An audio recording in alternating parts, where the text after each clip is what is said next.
Itu di Indonesia Kamuflase Wahabi di Indonesia menjadi Salafi. Kamuflase itu kan dalam hati kan. Iya, tampilannya saja. Iya. Tidak tahu isinya. Berarti telah menuduh orang kemunafikan pada seseorang itu. Iya. Itu sudah sangat berisiko tuduhan itu. Iya, membaca hati orang lain. Iya, kan tidak bisa itu. Jangan-jangan hanya kamuflase itu jangan-jangan bukan landasan hukum kalau jangan-jangan itu. Iya.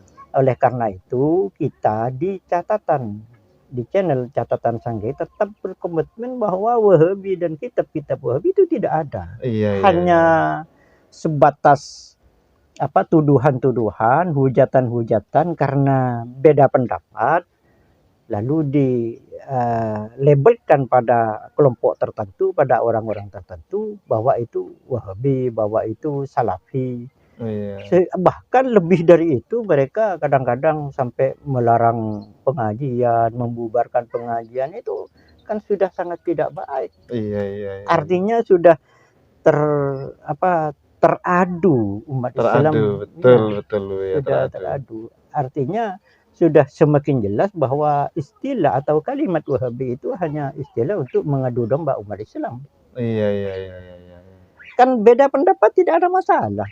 Kan dalam mazhab fikih umpama ada 4 kan yang populer, yang banyak pengikutnya itu Hanafi, Maliki, terus Syafi'i dan Hambali. Dan mereka punya pengikut semua. Apakah pengikut Hambali salah? Kan begitu. Iya. Apakah boleh kita menyalahkan pengikut Hanafi? Kan tidak bisa. Atau apalagi menghujat. Iya, dan semuanya ini imam yang 4 ini bersanad semua. Bersanad semua pasti. Iya. Jadi ya juga yang dikatakan kelompok Wahabi itu kan mereka biasanya mengagungkan dan mengedepankan pendapat Ibnu Taimiyah, terus Ibnu Qayyim, terus Ibnu Qudamah, Ibnu Rajab. Mereka juga bersanad semua imam-imam dalam fikih. Iya. Seperti Syekh Abdul Qadir Jalani Al-Hambali. Beliau Hambali.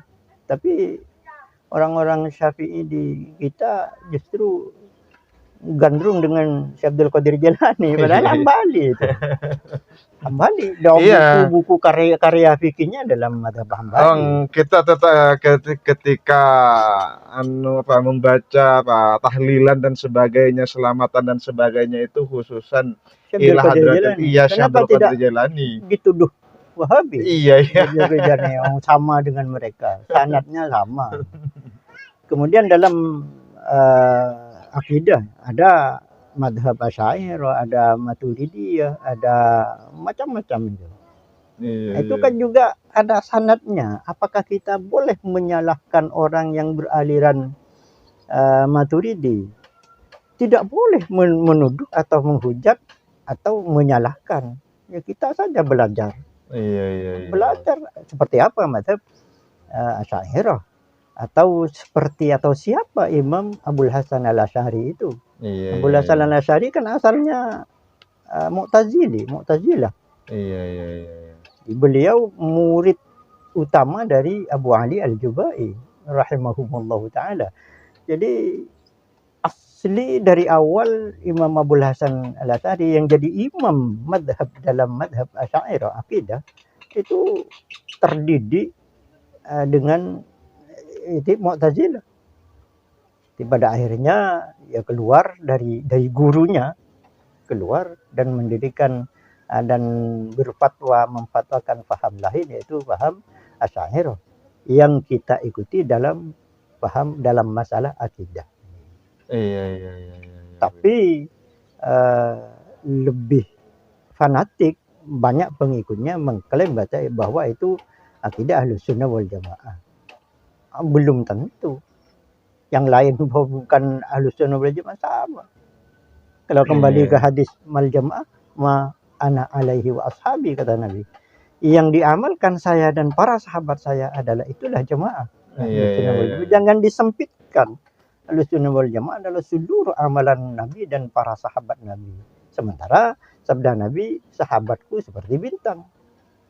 Dimanapun Anda mengikuti pasti akan mendapat hidayat dari Allah Subhanahu wa taala. Itu yang memperkuat bahwa kalimat Wahabi, kata-kata atau sebutan Wahabi hanya dijadikan alat untuk mengadu domba umat Islam. Kenapa? Karena mereka tetap berada di lingkaran sahabat Nabi alaihissalam. Mereka tetap punya riwayat, ada sandaran sahabat, ada sandaran pada hadis Nabi alaihissalam. Dan hadis Nabi itu kajiannya kan tidak langsung diterjemah mentah-mentah seperti itu. Artinya harus ada kadang-kadang ada nas yang bertentangan zahirnya, tapi setelah digabung menjadi satu mengeluarkan hukum tertentu. Nah, seperti itu. Kemudian tentang salafi. Salafi itu kan kalimat salaf. Salafun itu kan terdahulu. Iya. Salaf. Kebalikan dari salaf, khalaf. Artinya yang lebih, yang baru. Kemudian kalimat salafun dinisbatkan atau diberi ya nisbat, disebut salafiyun. Seperti kitabi atau madrasi atau kalimat-kalimat yang lain yang diberikan ya nisbat. Apa artinya? Menisbatkan yang dalam kalimat itu pada sesuatu. Jadi, umpama salafiyun, orang yang pemahaman seperti atau ingin seperti orang salaf. Iya. Atau Muhammadiyun, orang yang ingin atau menisbatkan pada Muhammad, pada Nabi Muhammad umpama alaihissalatu wassalam. Sehingga metode mereka ingin meniru metode Abu Bakar, ingin meniru metode para tabi'in, ingin meniru metode para sahabat. Itu tujuan atau visi daripada salafi itu secara umum. Alhamdulillahi Rabbil Alamin.